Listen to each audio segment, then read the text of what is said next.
نحمده ونصلي على رسوله الكريم اما بعد فقد قال الله تبارك وتعالى كما ورد في سورة النصر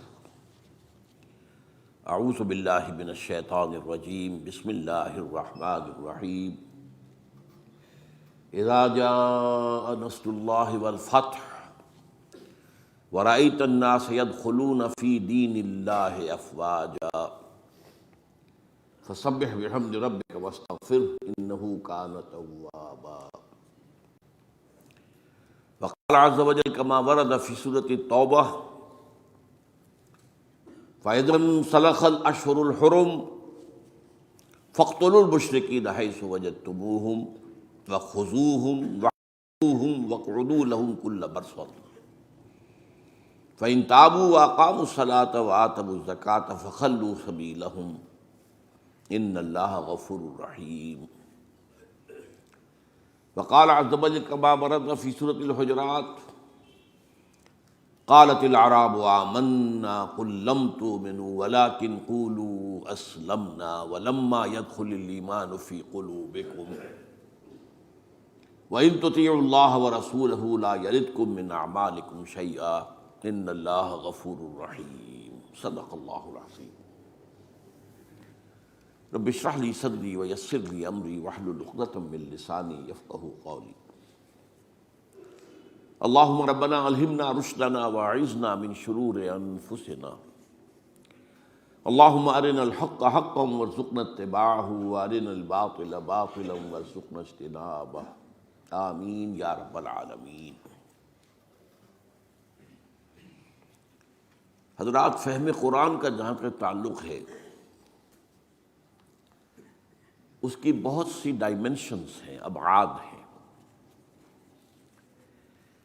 ایک اس کا میٹافزیکل پہلو ہے، ما وراء طبیعیاتی عقائد، نظریات، ایمان کا تعلق اس سے. ایک اس کا مورل اسپیکٹ ہے، اخلاقیات، عام انسانی اخلاقیات بھی، اور خصوصاً پھر اس میں جو ایک منزل تعمیر ہوتی ہے ایمان کی بنیاد پر، اسلام کی بنیاد پر. اسی طرح اس کا ایک اسپیکٹ جو ہے یا ایک ڈائمنشن جو ہے وہ فزیکل سائنسز کے حوالے سے، اور آج کل اس پر کافی توجہ ہو رہی ہے.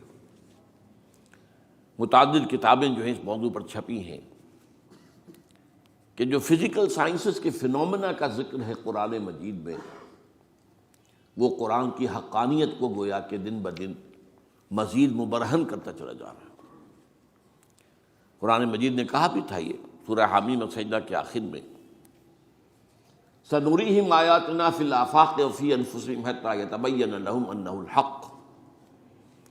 ہم انہیں اپنی نشانیاں دکھائیں گے، آفاق میں بھی اور ان کے اپنے اندر بھی، نفسیات میں بھی، اور یہ جو کاسمولوجی کہہ لیں اسے، ہر چیز کے اندر ہماری نشانیاں ہیں، اور وہ روز روشن کی طرح عیاں ہوتی چلی جائے گی، یہاں تک کہ انہیں یقین ہو جائے گا کہ قرآن ہی حق ہے. یہ باتیں قرآن نے 1400 برس قبل بتائی تھی، جن تک ہماری سائنس آج پہنچی ہے بمشکل. یہ بھی ایک اسپیکٹ ہے. تو یہ مختلف اسپیکٹس ہیں جن کو میں ڈائمنشنز بھی کہہ رہا ہوں قرآن مجید کی تعلیمات اور قرآن کے فہم کے ضمن میں. ایک خاص اس کا جو فہم ہے، اس کی جو ڈائمنشن ہے، وہ اس کے بغیر انسان حاصل نہیں کر سکتا جب تک کہ یہ نہ سمجھے کہ یہ قرآن ایک مینول آف ریولوشن ہے، ہدایت نامہ انقلاب. انقلاب کیسے برپا کیا جائے، اس کے مختلف مراحل پر کیا ہدایات ہیں، اس میں کیا ترتیب ہوگی. تو اس پہلو سے واقعہ یہ ہے کہ قرآن مجید کا یہ فہم جو ہے کہ یہ ایک مینول آف ریولوشن ہے. جیسے ہم جب میڈیکل کالج میں داخل ہوئے تو مینول آف ڈسیکشن، اناٹمی کے ضمن میں سب سے پہلی اہم کتاب ہمیں یہ ملی تھی. ہدایات تھیں، ذرا فلاں جگہ پر ڈیڈ باڈی کے اوپر ڈسیکشن ہوتی تھی، وہاں شگاف دو تو یہ نظر آئے گا، پھر ذرا اس کو ہٹاؤ تو یہ نظر آئے گا، پھر اس کو ادھر ادھر کرو تو یہ نظر آئے گا. اسی طرح قرآن مجید ایک انقلابی عمل کے مختلف مراحل کو کھولتا چلا جاتا ہے. جب تک کوئی شخص اس پہلو سے قرآن پر غور نہ کرے، قرآن کا یہ خاص پہلو جو ہے فہم کا، وہ اس پر واضح نہیں ہو سکتا۔ اسی طرح سیرت النبی کا معاملہ ہے۔ سیرت النبی ایک ہے واقعات کے حوالے سے، ایک یہ کہ حضور کی جو خلق عظیم ہے، آپ کے اخلاق فاضلہ ہیں، ان کے حوالے سے ظاہر بات ہے کہ مختلف پہلو ہے سیرت النبی کے بھی، لیکن سیرت النبی کا بھی بعض پہلو ایسے ہیں اور بعض عقدے ایسے ہیں جو حل نہیں ہوتے جب تک یہ انقلاب کی بات سامنے نہ ہو، کہ مختلف مراحل تھے عمل انقلاب کے۔ یہ جو میں نے بارہ آپ کو بتایا، ٹوائنبی نے فقرہ چست کر دیا، وہ پچھلی صدی کا عظیم ترین فلاسفر آف ہسٹری، ہسٹری اور ہے، فلاسفی آف ہسٹری اور ہے، دو مضامین علیحدہ ہیں۔ Muhammad failed as a prophet but succeeded as a statesman. اب اس جہالت کی بنیاد کیا ہے کہ اس کے سامنے وہ انقلابی عمل نہیں ہے، کہ یہ ایک انقلابی عمل کے دو سٹیجز ہیں، اور وہ سٹیجز کے بغیر انقلاب تکمیل نہیں پاتا۔ اسی کی تتبع میں منٹگومری واٹ نے 2 کتابیں لکھ ماری، محمد at Mecca, Muhammad at Medina, اور اگرچہ محمد ایٹ مدینہ نامی کتاب میں اس نے حضور کو جو ٹریبیوٹس پے کیے ہیں، جو آپ کی تعریف کی ہے، جو آپ کی تحسین کی ہے، واقعہ یہ ہے کہ وہ شاید کسی مسلمان اہل قلم سے بھی ممکن وجود میں نہ آ سکے، لیکن اصل کیا اس میں پھیر ہے کہ تضاد دکھایا ہے۔ محمد ایٹ مکہ کچھ اور تھے، محمد ایٹ مدینہ کچھ اور ہو گئے، وہی ٹائم کی بات۔ مکے والا محمد تو ملتا جلتا ہے حضرت یحییٰ سے، حضرت عیسیٰ سے علیہ السلام، مدینے والا محمد تو اور ہی کچھ ہے، جو سپہ سالار ہے، یہ تو صدر مملکت ہے، یہ تو چیف جسٹس ہے، یہ تو بڑا متضاد ہے۔ اسی طریقے سے واقعہ یہ ہے کہ ایک عام آدمی کے لیے بھی سوال سامنے آتا ہے کہ ایک تضاد نظر آ رہا ہے۔ مکے میں حکم یہ ہے چاہے تمہارے جسم کے ٹکڑے اڑا دیے جائیں، تم نے ہاتھ نہیں اٹھانا۔ مدینے میں آ کر آتا ہے کہ وہ اینٹ کا جواب پتھر سے دو، تضاد ہے کہ نہیں؟ تو ایک عام شخص جو ہے اس پہ اعتراض کر سکتا ہے۔ اسی طرح صلح حدیبیہ میں دب کر صلح کی جا رہی ہے، جبکہ صحابہ کرام کا خون کھول رہا ہے، لیکن 1 سال کے بعد جب مکے کا سردار آتا ہے مدینے خود چل کر کے صلح کی تجدید کر لیجیے، حضور سن بھی نہیں رہے بات اس کی۔ تضاد ہے کہ نہیں؟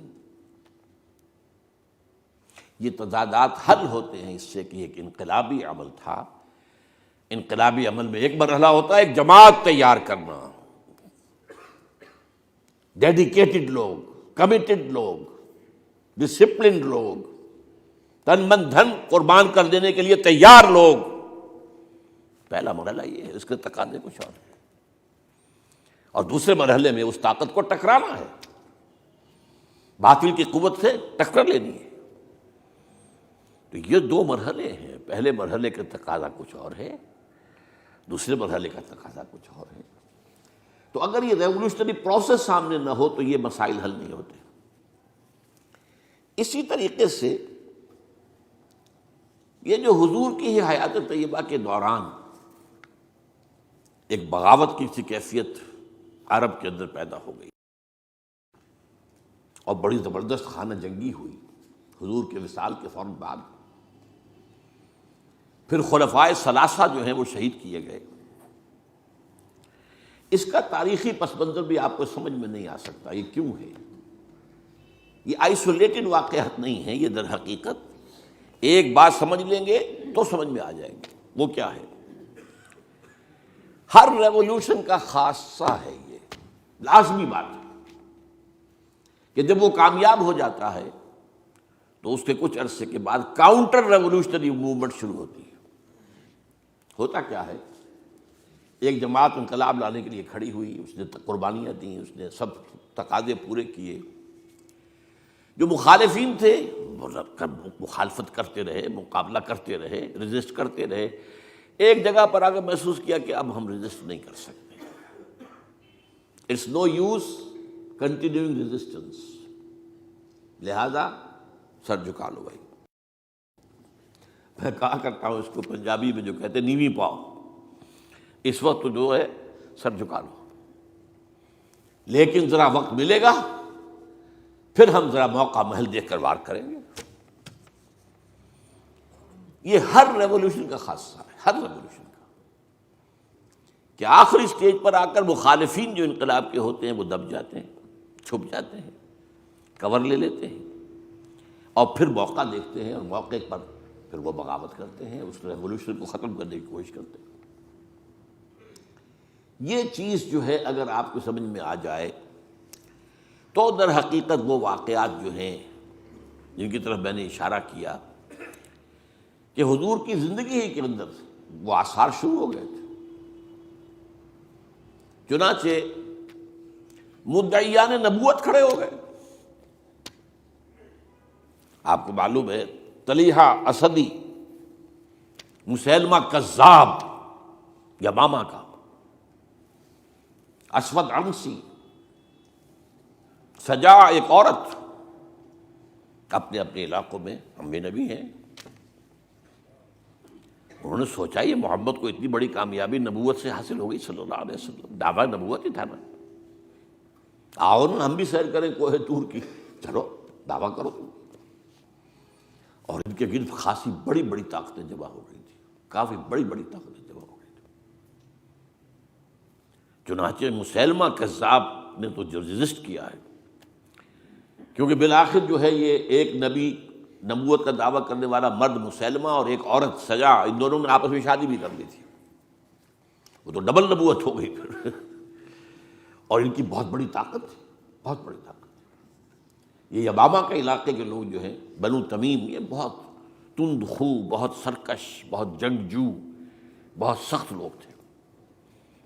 ان کو رجسٹ کرنا آسان نہیں ہوا۔ ایک مرتبہ تو ایک لشکر جو حضرت ابوبکر نے بھیجا اس کو تو شکست ہوئی، اس کے بعد حضرت خالد بن ولید رضی اللہ تعالیٰ عنہ کو بھیجا ہے، تو بہرحال ان کو تو حضور نے خطاب دیا تھا، خالد سیف من سیوف اللہ، یہ تو اللہ کی تلواروں میں سے ایک تلوار ہے، اللہ نے فتح دی، لیکن لگ بھگ 1200 صحابہ شہید ہوئے ہیں اس جنگ میں، جن میں 500 حفاظ بھی تھے۔ چنانچہ اسی سے اندیشہ پیدا ہوا تھا کہ یہ تو قرآن مجید ضائع ہو جائے گا، ابھی تک ہمارے پاس کتابی شکل میں تو ہے نہیں، در چھپے ہوئے نسخے چھاپا کھانا کا سوال ہی نہیں تھا، اصل حفاظت اس کی سینوں کے ذریعے سے ہو رہی تھی۔ اگر حفاظ کا یہ معاملہ ہوا تو قرآن مجید ضائع نہ ہو جائے۔ اس پر حضرت ابوبکر سے کہا گیا کہ آپ اس قرآن کو جمع کروائیں اور اسے ایک کتابی شکل دیں۔ پہلے ریلکٹنٹ رہے ہوئے حضرت ابوبکر کہ جو کام حضور نے نہیں کیا میں کیوں کروں، لیکن پھر جب دلائل سامنے آئے کہ واقعتاً تقاضا ہے تو آپ نے مانا۔ پھر جو بھی کاتبان وحی تھے حضور کے زمانے سب کو جمع کیا، اور زید بن ثابت رضی اللہ تعالیٰ عنہ کو ان کا جو ہے چیئرمین بنایا۔ اس کمیٹی نے پھر جس کے پاس قرآن مجید لکھا ہوا کچھ تھا، کسی کے پاس اونٹ کی جو یہ اسکیپولا ہوتا ہے، یہ شانے کی ہڈی بڑی چوڑی ہوتی ہے تختی کی طرح، کسی نے اس پر کچھ لکھا ہوا ہے، کسی نے کوئی چمڑے کے اوپر کچھ لکھا ہوا ہے، کسی نے کسی کپڑے پہ لکھا ہوا ہے، کسی نے کوئی کاغذ مل گیا تو کیا ہی کہنے ہیں۔ تو پھر وہ جمع کیا گیا، اور پھر سب جو ہے جو حفاظ بھی موجود تھے ان کے ذریعے سے پھر یہ کتابی شکل دی گئی۔ اس وجہ سے تو یہ جو ایک زبردست قسم کی تحریک اٹھی تھی وہ کیوں اٹھی تھی؟ اب اس کا تجزیہ کیجیے۔ اصل میں نے جو آیات آپ کے سامنے پڑھی وہ کیوں پڑھی اس حوالے سے؟ پہلی بات تو نوٹ کیجیے، اذا جاء نصر اللہ والفتح ورأیت الناس يدخلون فی دین اللہ افواجا، جب اللہ کی مدد آ گئی اور فتح ہو گئی اور آپ نے دیکھا کہ لوگ اللہ کے دین میں فوج در فوج داخل ہو رہے ہیں، یہ جو فوج در فوج داخل ہونے کا فینومینن ہے، کیا اس میں یہ بات سمجھ میں آتی ہے کہ سب کے سب خالص مخلص مومن تھے؟ وہ تو یہ ہے کہ فتح کے بعد اب انہوں نے سمجھا کہ جب مسلمانوں نے مکہ فتح کر لیا تو اب کون ان کے مقابلے میں آئے گا؟ قریش شکست کھا گئے، it's no use continuing resistance, let us go and declare our submission. جہاں ہم کہہ دیں ٹھیک ہے تسلیم کرتے۔ تو یہ دین میں داخل ہونا تھا، یہاں لفظ ایمان نہیں لایا گیا، اس نظام اطاعت میں شامل ہو گئے. اس کو نوٹ کیجئے اس بات کو. اذا جاء نصر اللہ والفتح ورأیت الناس يدخلون فی دین اللہ افواجا، اللہ کے دین میں داخل ہو گئے، اس نظام اطاعت کے اندر داخل ہو گئے، اور انہوں نے کہا سمعنا واطعنا، اب ہم سنیں گے اور مانیں گے. اچھا یہ تو وہ فتح مکہ کے بعد. اس کے 1 سال کے بعد جب سورہ توبہ نازل ہو گئی اور مشرکین عرب کو آخری مہلت دے دی گئی، صرف 4 مہینے کی مہلت ہے، یا ایمان لاؤ یا تمہارا قتل عام ہو جائے گا. اس کا میں پس منظر کئی دفعہ بیان کر چکا ہوں. جو 40 نووی میں حدیث آئی تھی اس کے حوالے سے بھی تفصیل سے بیان کر چکا ہوں. اللہ تعالیٰ اپنے رسول جس قوم کی طرف بھیجتا تھا وہ قوم اگر انکار کرتی تھی تو ہلاک کر دی جاتی تھی. یہ مرحلہ آیا ہے اب قریش کے لیے، یا مانو یا ہلاکت. پہلی قومیں ہلاک کی گئی، غرق کر دیے گئے، یا زلزلہ آ گیا، یا کوئی باد سرسر آ گئی، مختلف طریقوں سے. ایک طریقہ یہ بھی تھا کہ مسلمانوں کے ہاتھوں قتل کر دیے گئے. جو میں نے آیت آپ کو سنائی ہے، آیت نمبر 5 ہے سورہ توبہ کی. فَإِذَا انْسَلَخَ الْأَشْهُرُ الْحُرُمُ، اب یہ جو 4 مہینے کی ان کو مہلت دی جا رہی ہے، جب یہ ختم ہو جائیں تو اے مسلمانوں فَاقْتُلُوا الْمُشْرِكِينَ حَيْثُ وَجَدتُّمُوهُمْ، اب قتل کرو ان مشرکوں کو جہاں کہیں بھی پاؤ. وَخُذُوهُمْ، پکڑو انہیں، وَاحْصُرُوهُمْ، ان کا گھیراؤ کرو، محاصرہ کرو. وَاقْعُدُوا لَهُمْ كُلَّ مَرْصَدٍ، اور ہر جگہ گھات لگا کر بیٹھو انہیں گرفتار کرنے کے لیے. فَإِن تَابُوا وَأَقَامُوا الصَّلَاةَ وَآتَوُا الزَّكَاةَ فَخَلُّوا سَبِيلَهُمْ، پھر وہ اگر توبہ کر لے، اپنے شرک سے باز آ جائیں، اور پھر وہ نماز قائم کریں اور زکوٰۃ ادا کریں تو ان کا راستہ چھوڑ دو. ان اللہ غفور رحیم، اللہ غفور رحیم. اب اس کا تجزیہ کیجئے، جو لوگ اس تھریٹ کے تحت ایمان لائے ہیں ان میں تو ظاہر بات ہے غالب اکثریت ان کو ہوگی کہ جو دل سے ایمان نہیں لائے، تو جان بچانے کے لیے ایمان لائے. ایسے بھی لوگ تھے، تاریخ سے معلوم ہوتا ہے کہ جنہوں نے اس پریشر کے تحت ایمان اسلام قبول کرنے سے انکار کر دیا، وہ عرب چھوڑ کر چلے گئے. کہتے ہیں کہ یہ جو ہمارا ہاں ایک کافرستان ایک علاقہ ہے، یہ جو واق خان کی پٹی کے ساتھ ہی ہے، اور اس کے ساتھ ملتا ہوا ایک صوبہ ہے نورستان افغانستان میں. یہ ایک قوم ہے، ان کا کہنا یہ ہے کہ ہم ان لوگوں میں سے ہیں کہ جو ان آیات کے نزول کے بعد جو عرب چھوڑ کر باہر گئے کہ ہم نہیں مانیں گے اسلام.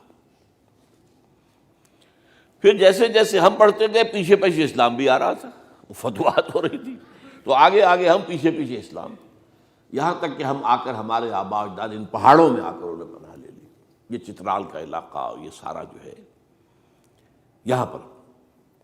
تو یہ کہتے تھے ہم ان قرشیوں میں سے ہیں. ان کا ایک سردار اور ایک عالم مجھ سے ملا بھی تھا. اس کے بعد یہ ہوا کہ وہ علاقہ تقسیم ہو گیا. احمد شاہ ابدالی نے جب بنایا ہے نیا نقشہ افغانستان کا، تو اس میں سے ایک حصہ اس علاقے کا افغانستان میں چلا گیا. وہاں امیر دوست محمد والی کابل نے انہیں کر دیا، ایک وارن کر دیا کہ آپ اتنی مہلت کے اندر ایمان لاؤ یا قتل کر دیے جاؤ گے. یعنی وہ سزا جس سے بھاگے تھے تمہارے آباء و اجداد، وہ یہاں آ جائے گی. وہ ایمان لے آئے. وہ علاقہ نورستان کہلاتا ہے، اسلام کے نور سے منور ہو گیا وہ. اور اس کے ساتھ کا علاقہ پاکستان میں وہ ابھی تک کافرستان ہے. اس کو انہوں نے بلکہ ہماری حکومت نے بھی مینٹین کیا ہوا ہے. وہاں کسی کو تبلیغ کی اجازت نہیں ہے، کچھ نہیں. وہ چاہتے ہیں کہ یہ سیاحت کے لیے سیاحوں کی آمد وہ دیکھیں آ کر ان لوگوں کو، تو وہ برقرار رکھا ہو پورا علاقہ.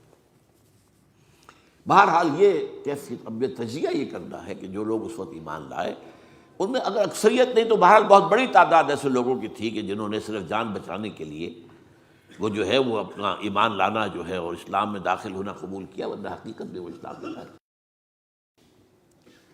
اس کے بعد حضرت ابوبکر کی خلافت کے دوران اس سے بھی بڑا فتنہ کھڑا ہو گیا. ہم زکوٰۃ نہیں دیں گے، زکوٰۃ جو ہے وہ ہم دیں گے، خود دیں گے، خود تقسیم کر لیں گے، خود تقسیم کر دیں گے. حضرت ابوبکر رضی اللہ تعالیٰ عنہ نے طے کیا ان کے خلاف جہاد، جنگ. کیونکہ یہ سورہ توبہ کی 5ویں آیت کے اندر بھی یہ ہے، 2 شرطیں ہیں. اگر وہ توبہ کریں اور نماز قائم کریں اور زکوٰۃ دیں. اسی کے حوالے سے جب کہا گیا تھا حضرت ابوبکر سے کہ آپ ان کے خلاف قتال نہ کیجیے، یہ مرتد تو نہیں ہوئے، اسلام سے منکر نہیں ہوئے، کوئی نئی نبوت کا دعویٰ نہیں کیا، اور زکوٰۃ کے بھی منکر نہیں ہیں اس معنی میں کہ زکوٰۃ نہیں دیں گے، کہتے ہیں کہ ہم خود جو ہے اس زکوٰۃ کا بندوبست کریں گے۔ یہ عظیمت تھی حضرت ابوبکر کی رضی اللہ تعالی عنہ۔ آپ نے کہا کہ اگر یہ حضور کے زمانے میں اونٹ دیتے تھے زکوٰۃ میں اور ساتھ ہی اس کو باندھنے والی رسی بھی دیتے تھے، اب اگر یہ کہیں گے کہ اونٹ لے جاؤ رسی نہیں دیتے تو بھی میں جنگ کروں گا۔ ایسے پیارے الفاظ ہیں، ایبدل الدین وانا حی، کیا دین میں تبدیلی کر دی جائے گی، دین میں ترمیم کر دی جائے گی جبکہ ابھی میں زندہ ہوں؟ میرے ہوتے یہ نہیں ہو سکتا۔ حالانکہ حضرت عمر فاروق جیسی شخصیت بھی مشورہ دے رہی تھی۔ دیکھیے 2 محاذ پہلے کھلے ہوئے ہیں، جیش اسامہ کو حضور نے تیار کیا تھا، آپ نے بھیج دیا، ٹھیک کیا۔ پھر جو نبوت کے دعوے دار تو کھلے مرتد ہو گئے، ان کے خلاف جہاد تو بالکل ضروری تھا۔ اب تیسرا یہ محاذ نہ کھولیں، ابھی مسلمانوں کے دل ویسے زخمی ہیں، حضور کے انتقال کے بعد مورال جو ہے مسلمانوں کا گرا ہوا ہے، لیکن یہ عظیمت تھی حضرت ابوبکر۔ اب اس کو یوں سمجھیے، ذرا تاریخی اعتبار سے تجزیہ کیجیے۔ اسلام کی فتح کا مطلب مذہبی اعتبار سے کس کی شکست تھی اور سلطنت کے اعتبار سے کس کی شکست تھی، اسی سے پتہ چلے گا کہ کاؤنٹر ریولیوشنری موومنٹس وہیں سے آئیں گی۔ اسلام کے غلبے کا مطلب تھا شرک کا خاتمہ، لہذا جو مشرک تھے عرب کے سابق جو اسلام لے آئے تھے، قالت الاعراب آمنا قل لم تؤمنوا ولکن قولوا اسلمنا، پورا تقریباً بدو عرب مرتد ہو گئے۔ بدو عرب، یہ مکہ مدینہ یہ شہر یہ بچے ہیں، ورنہ اکثر و بیشتر یہ اعراب، اسی لیے اس آیت میں الفاظ کہ قالت الاعراب آمنا قل لم تؤمنوا ولکن قولوا اسلمنا ولما يدخل الايمان في قلوبكم، انہی میں سے یہ مدعیان نبوت اٹھے، انہوں نے ہی زکوٰۃ کا انکار کیا۔ تو پہلا کاؤنٹر ریولیوشن حضور کے ریولیوشن کے خلاف جزیرہ نما عرب سے اندر سے برآمد ہوا ہے، مدعیان نبوت کی شکل میں اور منکرین زکوٰۃ کی شکل میں۔ بہرحال حضرت ابوبکر صدیق رضی اللہ تعالی عنہ کی جو اقبال نے اشعار کہے ہیں حضرت ابوبکر کی شان میں، اگرچہ ویسے تعداد دیکھی جائے تو حضرت علی، حضرت حسین کے، حضرت فاطمہ رضی اللہ تعالیٰ عنہ کی شان میں جو اشعار ہیں وہ بہت زیادہ ہیں تعداد میں، لیکن حضرت ابوبکر کی شان میں بھی چند اشعار جو ہیں لیکن وہ بہت ٹاپ کے۔ امن الناس بر مولائے ماں، کلیم اول سینائے ماں، ہمت او کشت امت راچو ابر، ثانی اسلام و غار و بدر و قبر۔ یہ 2 اشعار بڑی بڑی یوں سمجھ لیجیے کہ غزلوں پر اور مسئلے ابھارے۔ امن الناس، حضور نے فرمایا تھا مجھ پر جس نے کوئی احسان کیا ہے میں نے بدلہ چکا دیا ہے سوائے ابوبکر کے، اس کے احسانات کا بدلہ صرف اللہ دے گا۔ امن الناس بر مولا، میرے مولا محمد صلی اللہ علیہ وسلم پر سب سے زیادہ احسان کرنے والا کون؟ ابوبکر۔ اور کلیم اول سینائے ماں، جیسے صحرا سینا پر، کوہ سینا پر حضرت کلیم اللہ سے ہم کلام ہوئے، تو نبوت محمدی کے پہاڑ پر سب سے پہلے ابوبکر آئے۔ کلیم اول سینائے ماں، ہمت، یہ لفظ تھا جو میں چاہتا تھا لانا، ہمت، ان کے اندر جو ہمت تھی، جو ول پاور تھی، ہمت وہ کشت ملت راچو ابر، وہ تو بالکل ایسے ہے کہ جیسے کسی کھیتی کے اوپر ابر کا پانی برسے تو کھیتی لہلا اٹھتی ہے، یہ کام کیا ہے ہمت ابوبکر نے رضی اللہ تعالی، عظیمت۔ اور پھر جو بات کہی ہے ثانی اسلام و غار و بدر و قبر، پورے دیوان اسے ایک مصرے کے اوپر جو ہے نثار کر دیے جائیں۔ اسلام میں بھی نمبر 2 حضور کے بعد پہلے کون؟ ابوبکر۔ غار میں نمبر 2، غار ثور میں حضور کے ساتھ کون؟ ابوبکر۔ بدر میں نمبر 2، جب وہ بنا دی گئی تھی جھونپڑی اور وہاں حضور سجدے کر رہے تھے دعائیں، کون کھڑا تھا پہرے پر تلوار لے کر؟ ابو بکر۔ قبر میں نمبر 2، حضور جہاں دفن ہوئے وہیں نمبر 2 پر دفن ہوئے حضرت ابو بکر۔ بہرحال یہ جو پہلا کاؤنٹر ریولیوشنری موومنٹ تھی جو عرب سے اٹھی ہے، حضرت ابو بکر کی ہمت و عزیمت نے اس کو کچل کر اور گویا کہ کنسولیڈیٹ کر دیا اثر نو ریولیوشن آف محمد صلی اللہ علیہ وسلم کو۔ وہ انقلاب پھر محکم ہو گیا، مستحکم ہو گیا، اور اب حضرت عمر کے حوالے ہو گئی بات۔ اچھا، مذاہب میں کس مذہب نے سب سے زیادہ زک اٹھائی اسلام سے؟ پہلے شرک، دوسرا یہودیت۔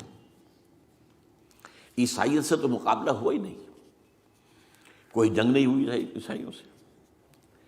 غزوہ موتا ہوا لیکن وہ بھی آخری دنوں میں، اور میں کئی دفعہ بیان کر چکا ہوں کہ عیسائیوں کا طرز عمل مسلمانوں کے ساتھ بہت بہتر تھا۔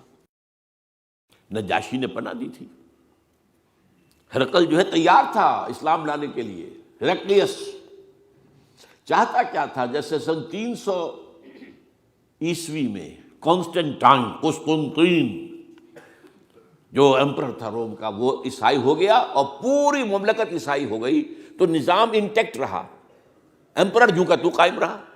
اگر صرف ایمپرر قبول کرتا، پوری قوم نہ کرتی، تو معاملہ فساد ہو جاتا۔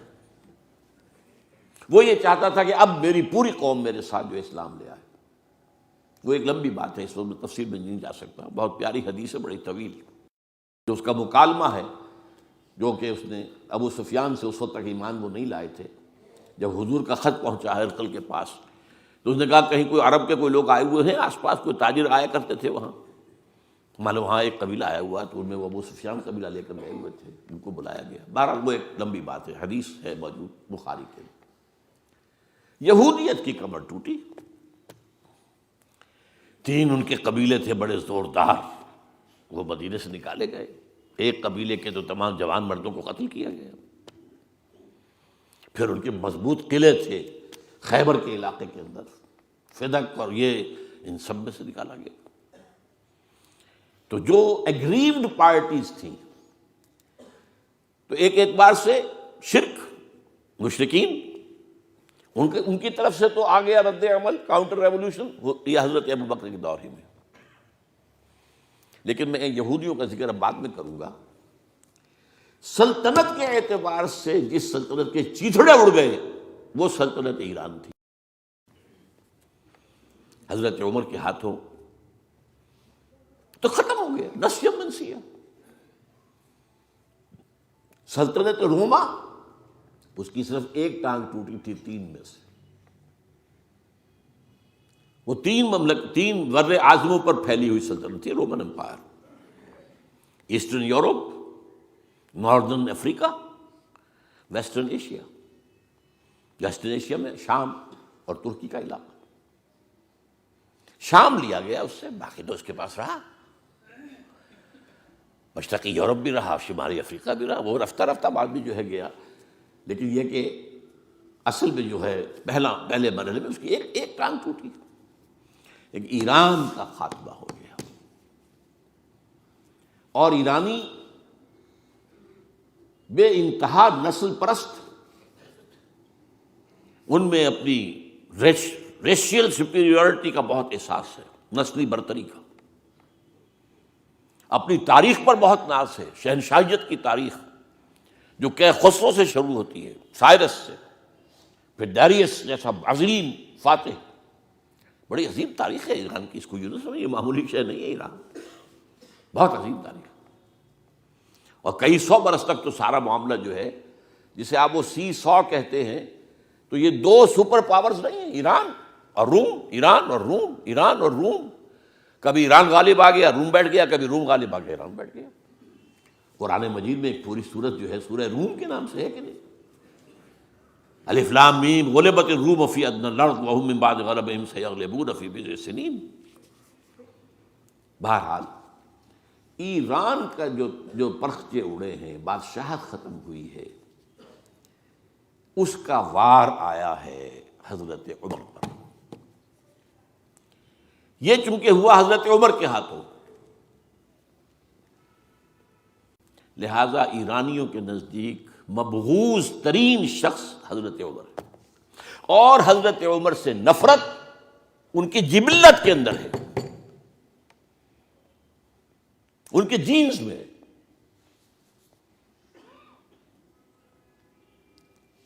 چنانچہ کس نے شہید کیا حضرت عمر کو؟ ابو لولو فیروز، ایک ایرانی غلام تھا حضرت مغیرہ کا رضی اللہ تعالی عنہ۔ اس نے آ کر حضرت عمر سے شکایت کی کہ حضرت مغیرہ جو ہیں ان سے مکاتبت میں کر رہا ہوں، وہ مجھ سے بہت زیادہ پیسے مانگ رہے ہیں۔ مکاتبت یہ تھی کہ غلام طے کر لیتا تھا کہ میں کمائی کر کے تمہیں اتنے پیسے دے دوں گا تو مجھے تم آزاد کر دینا، مکاتبت کہلاتا تھا کہ وہ اتنے پیسے مانگ رہے ہیں، بہت زیادہ زیادتی کر رہے ہیں۔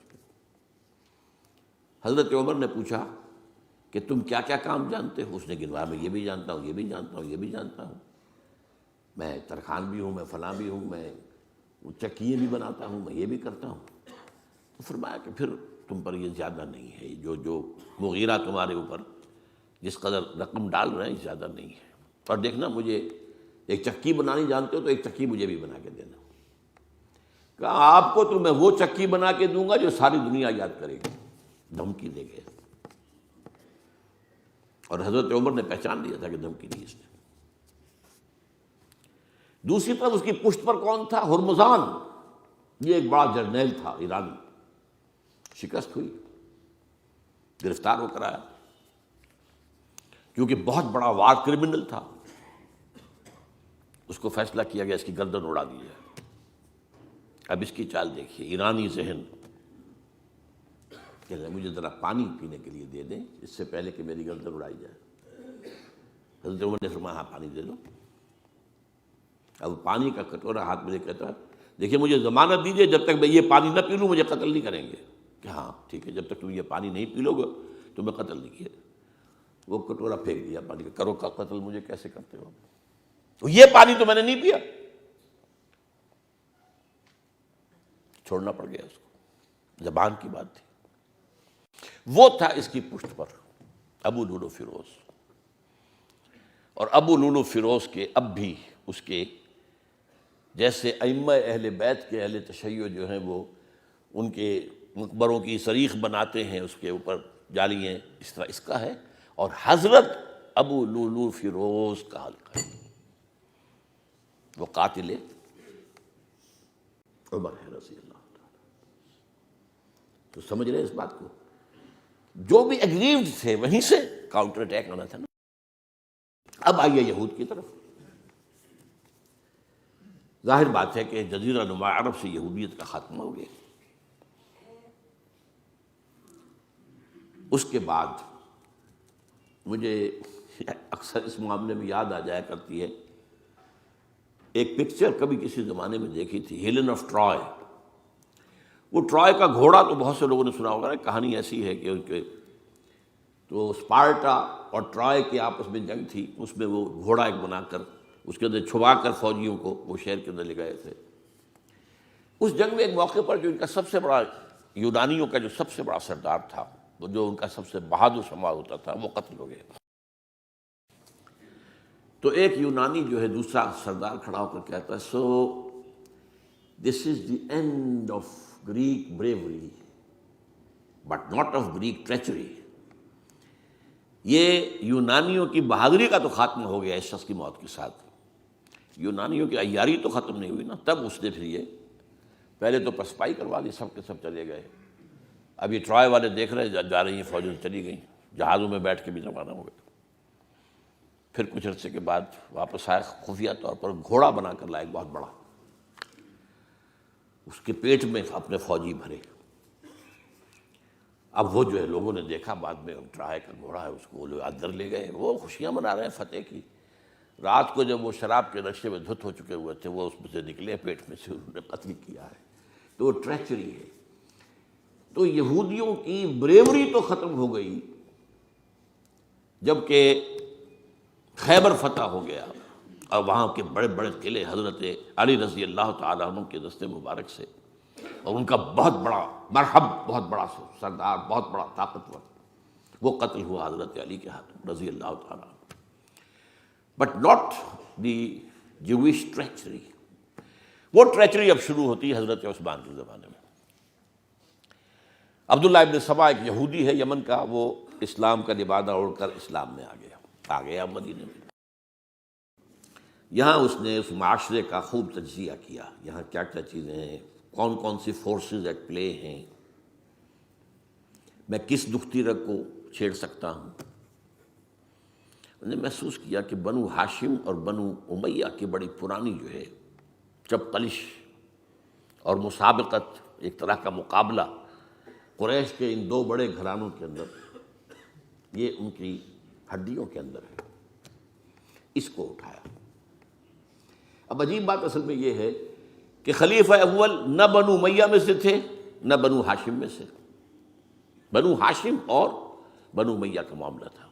قریش تو سب ہے، جیسے وٹو بہت بڑا قبیلہ ہے، وہ مانے کے، لالے کے، شامد کے، یہ پھر ایک ایک شخص کے نام سے ہوتے. لالے کے کوئی لالا ان میں سے ہوگا، اس کے لالے والے ہو گئے. شامد کوئی شاہ محمد ہوگا، اس کے اولاد جو ہے وہ شامد کے ہو گئے. تو یہ مانے کے لالے کے، یہ سب کیا وٹو ہیں. تو قریش جو ہے ایک بڑا قبیلہ تھا، اس میں گھرانے یہ تھے بنو امیہ، بنو ہاشم. حضرت ابو بکر نہ بنو ہاشم میں سے تھے نہ بنو امیہ میں سے تھے، بنو تیم میں سے تھے، چھوٹا سا قبیلہ تھا. حضرت عمر بھی نہ بنو ہاشم میں سے تھے نہ بنو امیہ میں سے تھے، بنو عدی میں سے تھے. اب یہ حضرت عثمان تھے کہ جو بنو امیہ میں سے تھے. یہاں سے اس نے اٹھائی بات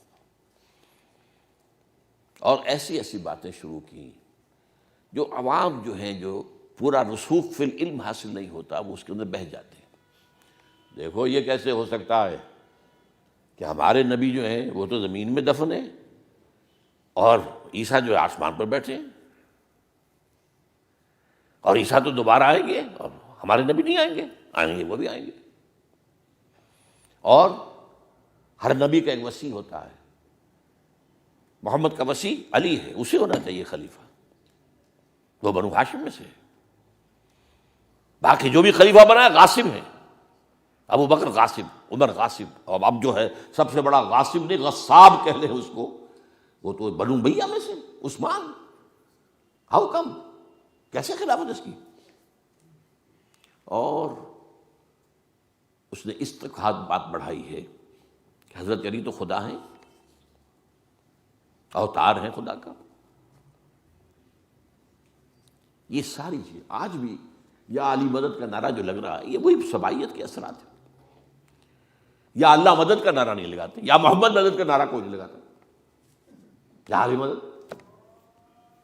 یہ ساری چیزیں جو ہیں سمجھنے کی.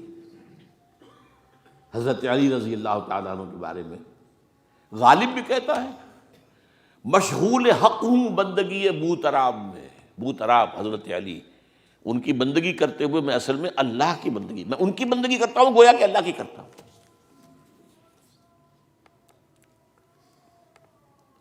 ہر چند علی کی ذات نہیں ہے خدا کی ذات، لیکن نہیں ہے ذات خدا سے جدا علی.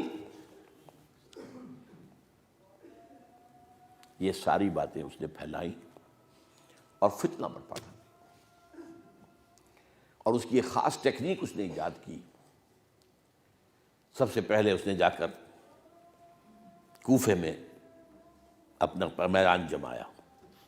حضرت عثمان کے بارے میں تو اپنا بہت ہی، وہ تو اپنے رشتہ داروں کو پالتا ہے، ان کو عہدے سارے اپنے رشتہ داروں کو دے دیے ہیں، اور انہیں دولت انہیں دیتا ہے، یہ کرتا ہے. معاذ اللہ معاذ اللہ. وہاں پہ ذرا کسی نے جو وہاں کے گورنر تھے ذرا بات پرس کی تو وہاں اپنے ہم خیال چھوڑ کر شام چلا گیا، وہاں جا کے وہی بات. وہاں ایک گروپ بنا لیا، پھر مصر چلا گیا، وہاں جا کر وہی بات. اب ظاہر بات ہے اس زمانے میں نہ کوئی ٹیلی کمیونیکیشن، نہ کوئی ٹیلی فون، نہ کوئی تار، کوئی اطلاعات کا وہاں پہنچنا وغیرہ. اس میں یہ ہے کہ وہ فتنہ تو جنگل کی آگ کی طرح بڑھ گیا. اس کا معالجہ کرنے والا جو ہے، اس میں حضرت معاویہ نے کہا بھی رضی اللہ تعالیٰ عنہ، آپ ہمیں اجازت دیں ہم آ کر کچل دیں ان کو. گورنر تھے شام کے، انہوں نے کہا میں فوجیں لے کر آتا ہوں ان کو کچل دیتا ہوں. حضرت عثمان فرماتے نہیں، جب تک یہ کوئی ایسا جرم کر نہ دیں کہ جس پر وہ گویا کہ زد میں آ جائیں، قانون کی زد میں. اگر یہ مجھے قتل کرنا چاہتے ہیں قتل کر دیں، پھر اس سے قصاص لے لینا، لیکن جب تک یہ قتل کرتے نہیں تو میں کس جرم میں انہیں ماروں. عمرو بن العاص کی طرف سے آتا رہا، لیکن نہیں. بہرحال یہ فتنہ اتنا بڑھا اتنا بڑھا اتنا بڑھا، مدینے میں حضرت علی کہتے رہے آپ ہمیں اجازت دیں، ہم ان کو ختم کریں. نہیں، یہ ایک علیحدہ بات ہے. میری کتاب جو ہے شہید مظلوم کا مطالعہ کیجیے، آپ اس کی تفصیل میں جانے کا یہ موقع نہیں ہے. یہ کتنی بڑی عظیمت ہے. لوگ سمجھتے ہیں کہ یہ تو بڑی کمزوری دکھائی حضرت عثمان. میں کہتا ہوں اس سے بڑی عظیمت کوئی نہیں ہو سکتی. انہوں نے کہا میں کسی کلمہ گو کی جان لینے کو تیار نہیں ہوں جب تک کہ اس کے اوپر کوئی جرم ثابت نہ ہو جائے. کلمہ گو ہے، آپ اندازہ کیجئے، اس پر اڑے رہنا، ڈٹ جانا. یہ تو وہی بات ہے جو حابیل نے کہی تھی اپنے بھائی سے قابیل سے کہ بھائی جان اگر آپ مجھے قتل کرنے کے لیے ہاتھ بڑھائیں گے تو میں تو اپنا ہاتھ نہیں اٹھاؤں گا آپ کو قتل کرنے کے لیے. میں تو چاہتا ہوں کہ آپ اپنے گناہوں کے ساتھ میرے گناہ بھی لے جائیں، مجھے قتل کر دیں گے تو میرے گناہ جو ہیں سارے آپ کے خاطر ہو جائیں گے. حضرت عثمان 1000 مربع میل کا رقبہ ہے جس کے اوپر کہ ان کی حکومت چل رہی ہے، اور فوجیں ہیں مصر سے اور دمشق سے بار بار اجازت مانگ رہی ہیں. یہاں حضرت طلحہ، حضرت زبیر، حضرت علی اجازت مانگ رہے ہیں. نہیں، جب تک یہ کوئی جرم کر نہ لیں اس وقت تک نہیں. جب یہ جرم کر لیں گے پھر تم لے لینا اس سے قصاص، سزا دے دینا. چنانچہ آخری وقت تک بھی یہ ہوا ہے کہ حضرت علی کے دونوں صاحبزادے حضرت حسن، حضرت حسین، حضرت عثمان کے دروازے پر کھڑے پہرا دے رہے تھے. عبداللہ ابن زبیر پہرا دے رہے تھے، لیکن وہ جو بلوائی تھے وہ پچھواڑے سے کہیں دیوار پھلانگ کے گئے، انہوں نے حضرت عثمان کو شہید کیا رضی اللہ تعالیٰ. یہ ہے اصل میں یہودیت کا بیک لیش، یہودیت کا انتقام. اور جو سازشی ذہن اللہ نے ان کو دے رکھا ہے اس میں کوئی شک نہیں. ذہین انتہائی تباہ قوم ہے، لیکن ان کا جسے ہم کہتے ہیں ایول جینیس، تو ان کی ذہانت کا جو ہے میدان سازش، اور اس میں اتنے ماہر ہیں کہ وہ زخم لگایا ہے اسلام کو، جسد ملی کو. ابھی تک اس سے خون نکل رہا ہے. یہ سنیت اور شیعت کی تقسیم کہاں سے شروع ہوئی؟ وہی سبائیت ہے، وہیں سے تو آیا نا. حالانکہ جب حضرت علی کی بیعت ہو گئی ہے تو حضرت علی نے پھر عبداللہ ابن سوا سے کہا توبہ کرو، تم کہتے ہو کہ میں خدا ہوں، توبہ کرو ورنہ میں تمہیں زندہ جلا دوں گا. نہیں، تم ہماری جتنی چاہے آگ مالو، ہم کہتے تم اللہ ہو. اسے 40 آدمیوں سمیت حضرت علی نے زندہ جلوایا، اور یہ بات اہل تشیع کی کتابوں میں لکھی ہوئی ہے. بدقسمتی سے آج کل اگر کوئی بات کی جاتی ہے عبداللہ ابن سبا کے خلاف تو وہ سمجھتے ہیں کہ یہ شیعت کے خلاف بات ہو رہی ہے. حضرت علی نے تو خود ان کی اپنی کتابوں کے مطابق عبداللہ ابن سبا اور اس کے 40 ساتھیوں کو زندہ جلایا. تو خدا ہے، تو ہمیں آزما رہا ہے. وَلَنَبْلُوَنَّكُمْ بِشَيْءٍ مِّنَ الْخَوْفِ وَالْجُوعِ وَنَقْصٍ مِّنَ الْأَمْوَالِ وَالْأَنفُسِ وَالثَّمَرَاتِ. بس اسی طرح ہماری آزمائش کر رہا ہے. بہرحال یہ ہے پس منظر حضرت عثمان کی شہادت کا رضی اللہ تعالیٰ. اقول قولی ھذا واستغفر اللہ لی ولکم ولسائر المسلمین والمسلمات.